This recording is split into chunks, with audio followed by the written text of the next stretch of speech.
Definitely been an advocate of what's good for crypto is good for Ripple. Flare is a separate company. It's not an initiative within Ripple, but it's a company we invested in about a year ago right now.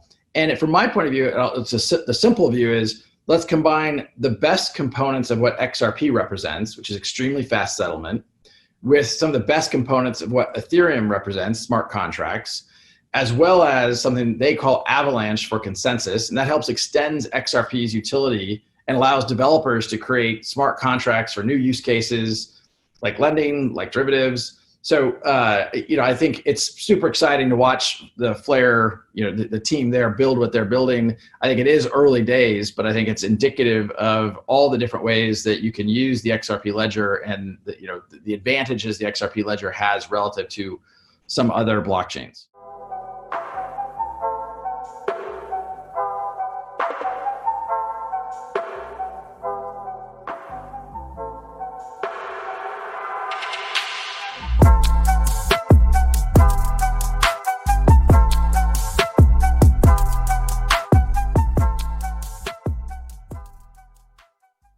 Welcome back, Flare community. I hope you're all well and having an incredible day as always. And in this video, we're going to talk a little bit about the Flare distribution event and more specifically to do with Coinbase. So Coinbase is one of the biggest exchanges in the world, and as a result, they're actually expected to receive a large amount of FLR to distribute to their customers. And I've seen a lot of people actually getting a little bit worried about this. And today I want to reassure you about some positive things moving forward.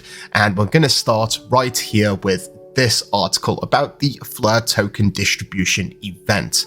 Now, this is due to happen on the 9th of January of this year, just under a week away, and it's an event where the FLR token is actually going to be distributed to all self-custody wallets and also all exchanges. Now, here's a list of the participating exchanges that have committed to distribute FLR within the first 2 weeks of January the 9th. That's the token distribution event. So if you see your exchange listed here, you can expect to receive FLR by, at the latest, the 23rd of January this month. Now, if we scroll further down, we can see that there are some different exceptions, let's say, where there is this confirmation section here. And this is Coinbase, who is saying that they will distribute within the first half of 2023. So what does this mean? It means that it's a time range. It's from the very start of the year up until the last day of June. It does not mean the last day of June, but time in between them two dates. Now, if we... it's a step forward when you're switching from kind of, if I may, horse and buggy to, hey, can we make the horse and buggy go faster? Sure, but if we can actually just move to a Ferrari, let's do that. So you've said before that you think there's a world where Ripple could take over Swift. Well, I've also said I thought there was ways we could work with Swift. Let's talk about that. It's optimized to allow them to be as scalable as possible.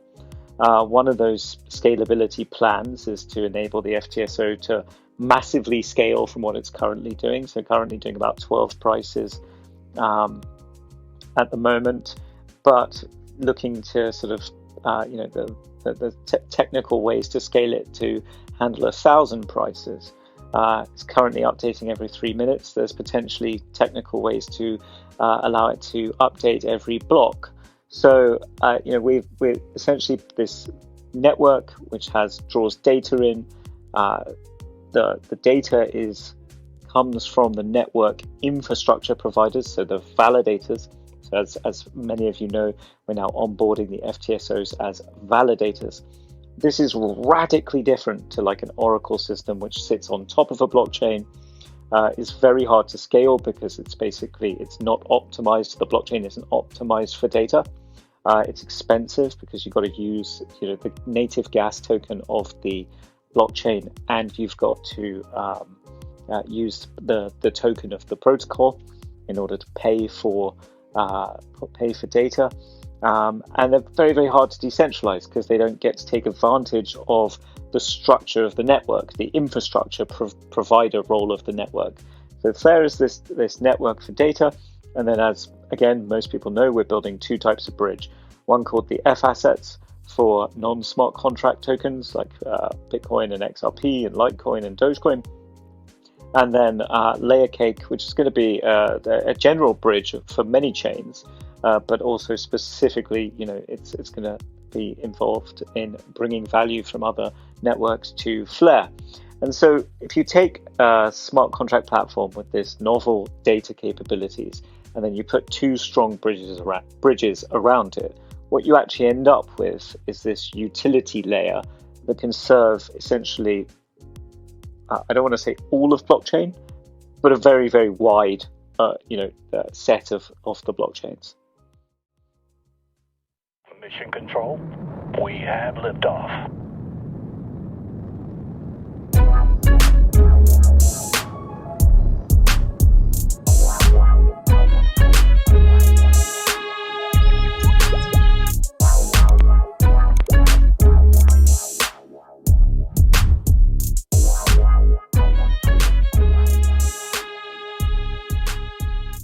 It's an open source technology. Lots of people. I think by last count, I counted 150 different projects in the XRP ecosystem, Ripple being one. We're a big one, but we are certainly not the only one by any stretch.